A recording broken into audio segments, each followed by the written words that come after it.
Surat railway station platform number 3 પર Gujarat express ટ્રેનમાં પેસેન્જરોની ભીડની તકનો લાભ લઈ મોબાઈલ ફોનની ચોરી કરી નાસવા જતા ચોરીસમને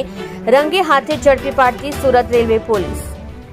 મહેકમ પોલીસ અધિક્ષક શ્રી અભય સોની સાહેબ પશ્ચિમ રેલવે વડોદરા અને નાયબ પોલીસ અધિક્ષક શ્રી DH ગોર સાહેબ પશ્ચિમ રેલવે સુરત વિભાગ સુરતનાઓ દ્વારા રેલવે ટ્રેનોમાં ચોરીના ગુનાઓ ન બને અને બનેલ ચોરીઓના વંશોધાયેલ ગુનાઓ શોધી કાઢવા સારું ખાસ સૂચનાઓ અને માર્ગદર્શન આપવામાં આવેલ હોય, જે આધારે police inspector Shri JB Mithapara Surat railway police station નાઓની સૂચના મુજબ Surat railway police station part A ગુના નંબર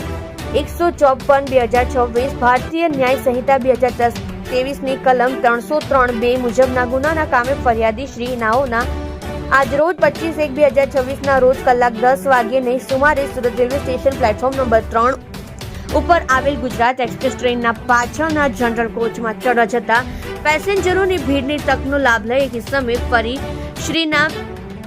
પહેરેલ પેન્ટના ખિસ્સામાં રાખેલ મોબાઈલ ફોનની ચોરી કરી નાસવા જતા તેને કોર્ડન કરી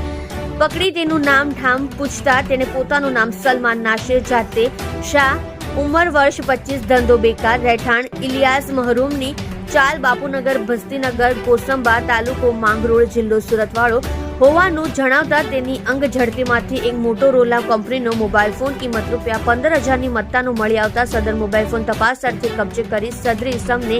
અટક કરી કાયદેસરની કાર્યવાહી કરી પ્રશંસનીય કામગીરી કરેલ છે।